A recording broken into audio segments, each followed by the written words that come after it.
Cutie Crafty. Hello and welcome again to Creepy Cutie Crafty. Welcome again to yet another crafting video with me, Mum. And I'm still continuing my efforts in creating work using Blackwork stitches and techniques, and I've nearly finished this sample. You saw me working on it last week. I've just got a little bit of this one side to do, and then there's a little bits I want to do on this side just to fill in these areas here. Now, I've used different kinds of thread for these. On this side, I've used the sort of standard DMC embroidery thread. What I've done is I've separated out the different strands of the thread here. All of these are done with 2 strands of thread, and I think I may also try and have a go at doing some with 1 strand of thread. By the way, excuse the paint on my fingers, I've been doing some paint pour videos this morning again. Yay! And on this side I've been having a go with these 2. Now these are pearl, I don't know how to pronounce it. This is size 5 and this is size 8, and so far, as you can see, the size 5 is good, but it's a little bit blobby. It loses definition, whereas size 8 is much finer, much more tightly woven. As you can see there, that's the 8 and that's the 5, and it keeps its definition much better. So over on this side I've got the size 8, and over here I've got the size 5, and here I've got a mix of both, and you can definitely tell the difference. So I'm just going to finish up a pattern that I started on this side, and then I'm going to do this side, and then I've got something else that I'm going to be starting as a bigger project in the next few days. I will put this into my stand that I showed you last week. It's like a lap stand, which I can also use on the table, but I'll show you that in a minute. In the meantime, let me know down below, have you had a go at Blackwork yourself? Have you had a try at this type of process? I'd love to see what you've done. You can also share some pictures with me on Facebook and Instagram. Both of the addresses for those are downstairs down below in the comments. And obviously whilst you're there, let me know what you think of my Blackwork journey so far, and what do you think I should have a go at doing in the future. And again, whilst you're there, please remember to like and subscribe and do all these little helpful things that make a little channel like mine to grow. And of course, remember to tap that little notification bell. I keep saying little, don't I? Tap that notification bell so that you don't lose us on the internet. Anyway, I'm just going to finish off this bit here, and I will tell you what I'm going to be doing on this side next. So see you in a bit. Okay, so we're back again. I've shifted things around a bit just so I can show you this in a bit more detail. Hopefully the camera will behave itself, but we'll see how we go. And yes, I've got this on a stand so that I can hold it without using my left hand too much, because as we know, if I hold hoops and frames too much, my wrist swells up and I can't use it. Anyway, I will get on with it. So you can see on this pattern here, it's the same as the one on the other side that I was showing the other day. It's kind of square in square in square on the red, and then filling up with these grid of squares in black on the inside. The one big difference about using this with the larger frames is that you don't get quite as much detail, and any sort of unevenness is much more noticeable, which, you know, I guess that comes with practice, but I don't know, because I've never done this before. I have seen some others online who do this on Facebook and on Instagram, and some of the stuff that they create is just incredible. So good. If you haven't had a look at that online, I highly recommend it.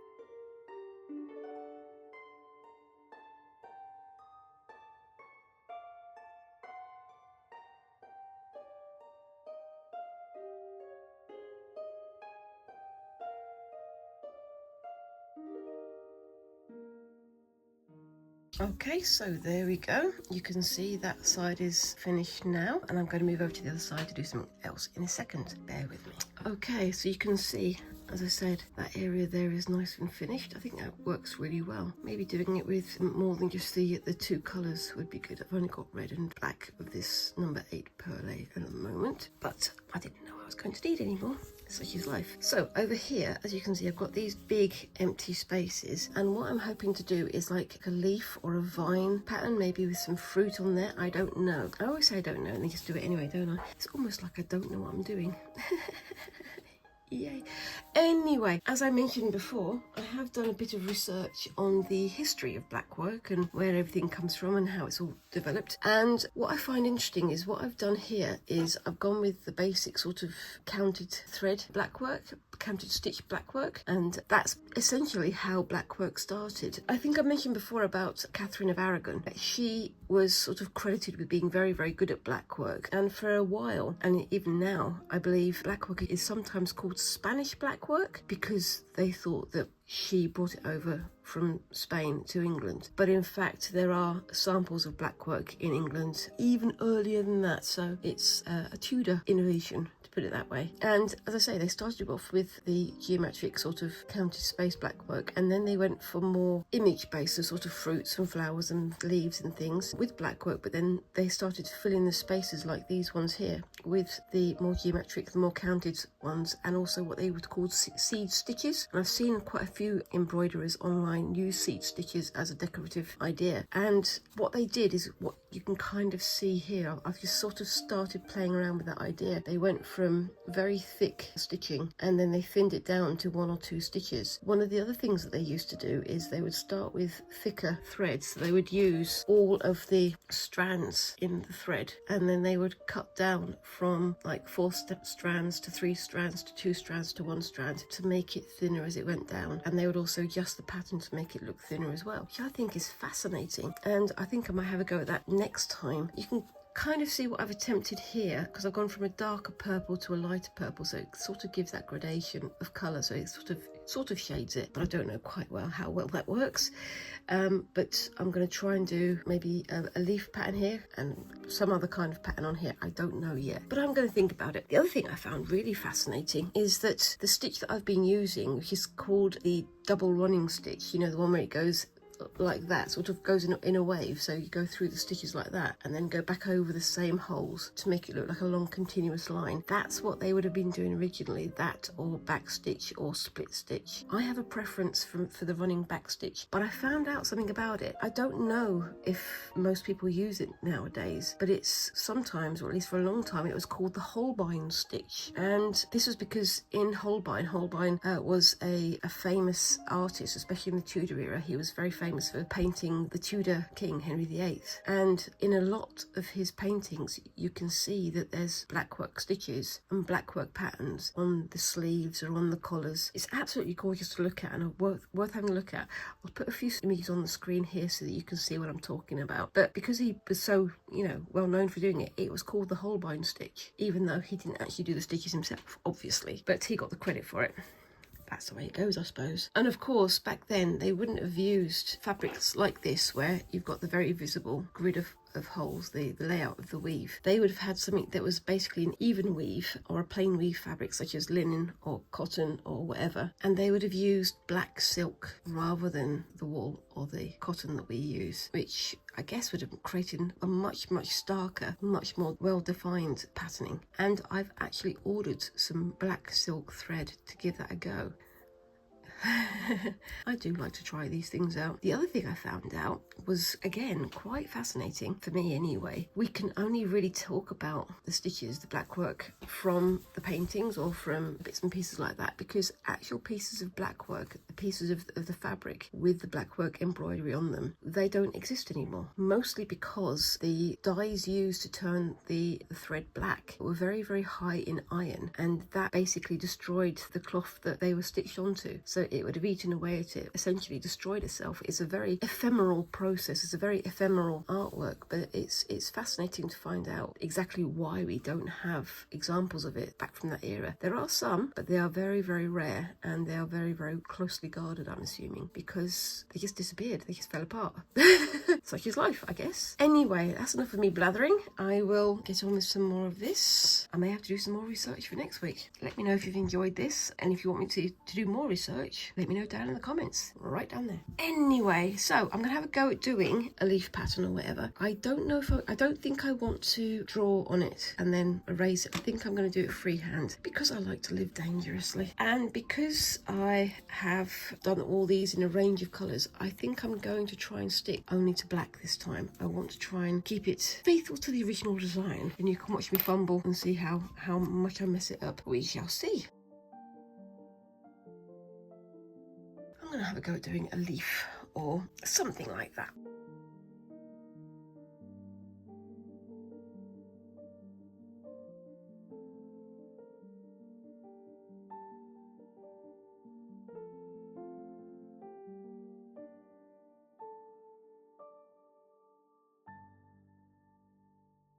It's a bit of a weird shape and it's a bit blobby, but I kind of like it. What I'm going to do is I'm going to use some seed stickers to add some shading, but I'm going to do that in a little while because I've been doing this for over an hour and I'm a bit tired.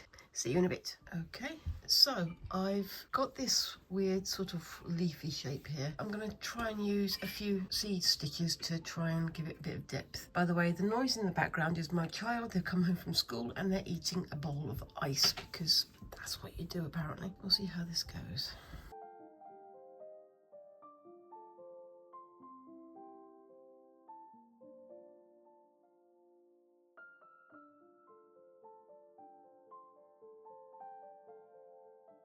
So I think I'm done with that one there. What I'm going to do is I'm going to do some vines down here and leave some areas for little flowers or buds or whatever I'm going to do. I'll see about that in a second.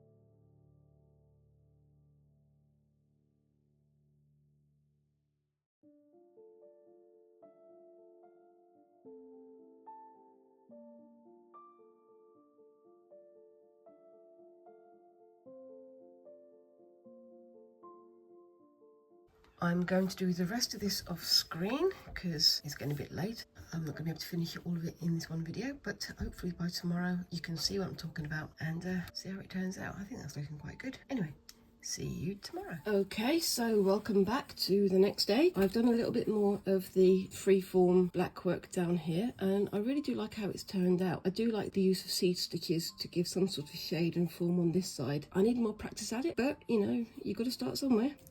Yay! Anyway, the next thing I'm going to do is another project. So me being me, I don't like to make things easy for myself. So rather than just sticking to a sampler or possibly doing a radial pattern like I'm thinking of doing sometime in the future, I'm doing a little project for Squinks. And Squinks being Squinks, they've got a computer game character in mind and they want me to do it on the back of this, which you can't really see because it's so big, but this, if you'll excuse me taking you up a second, is a white denim jacket and they would like me to do a computer game character on the back here. So I've got this nice big space here to work in. I'm probably going to do like corner shapes first and then do the character that they want in the middle here. Hopefully you can see that there. So yeah, I'm going to be continuing this. I'm going to use this little square here to help me get the two corner markers at the top corners there. So I'm not going to do it on there because otherwise I'm going to have this a tiny space to work on. But if I do it there, I can have it overlapping onto this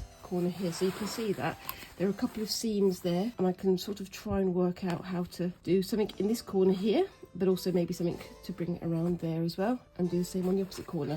Now this being tailored to a body and not to a flat piece of fabric, these taper inwards slightly, but I can live with that and I'm sure that Squinks can too. I'm just going to do sort of the squares there, do a joining pattern here, then measure the distance between them there, put the distance here, do the squares down here, do the joining patterns and then fill in the centre. I'm sure that will all make sense when I get to it. Again, I've not done anything like this, but if my Sashiko version of Hokusai's wave is anything to go on, it should turn out quite well, hopefully. If you haven't seen my attempt at making Hokusai's Great Wave, the Great Wave of Kanagawa, I believe it's called. I did that in Sashiko on the back of a blue denim jacket and I'll put the link down in the description below if you want to see that. I was quite proud of that little piece of work, but I'm going to have a go at doing this on here. So the first thing I'm going to do is mark this off with some heat erasable pen. So let's get to it.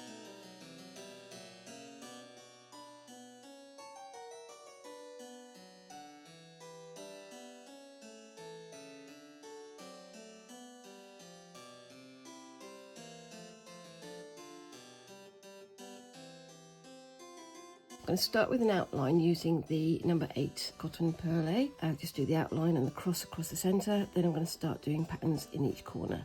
Probably going to be something floral because that is the theme of the game. By the way, the name of the game that I'm going to be theming this on is called Amori, and Squinks has asked me to do a character called Basil, who's very much plant oriented and green fingered, so that's going to be fun to have a go at. Anyway, let's get on with it.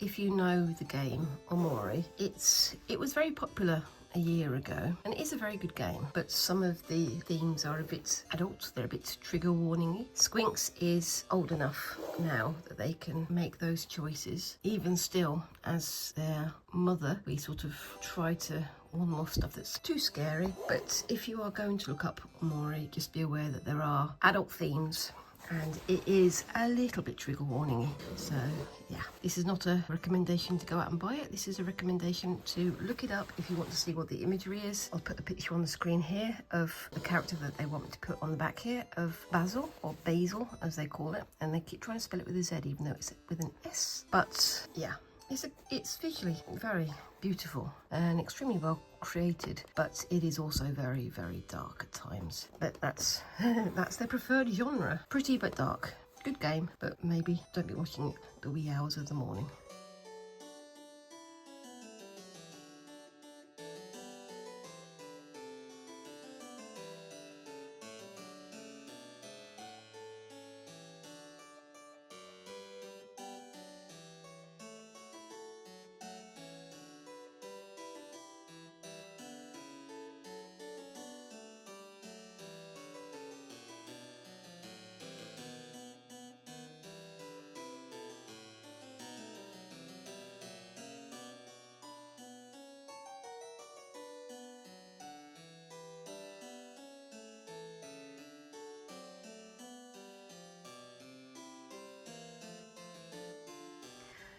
Okay, so I've got to this little bit here. As you can see, I'm doing like almost like a pine cone or a bud or something. I'm going to continue working on this off screen. I'm going to add some more decoration here around the edge and something in each of these 4 squares, but I'll do that off screen. And if I get time, I will also finish the one on the on the other side over here. So I hope you've enjoyed it so far this week. I haven't got very far with this one, but this is a very slow process, which is why I'm doing some of it off screen.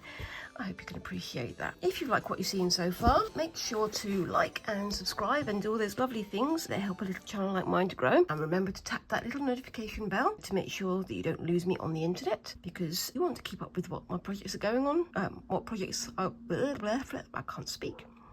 You want to keep up with the progress of my projects, don't you? Yes. Anyway, let me know in the comments down below, what do you think of this so far? What would you have done differently, and what would you do in these spaces here? I'm just going to keep fiddling around and keep having fun until I get to the end. And I'm also going to be probably having a go at some more on here on the Fabric Fumble Friday, which is coming up this week. But the way things are normally going, I'm probably going to wind up editing this video after I've done that one. I need more times. I need more hours in the day, don't I, really? Anyway, I hope you've enjoyed this so far, and I look forward to seeing you in the next video. Thanks very much for watching, and bye-bye.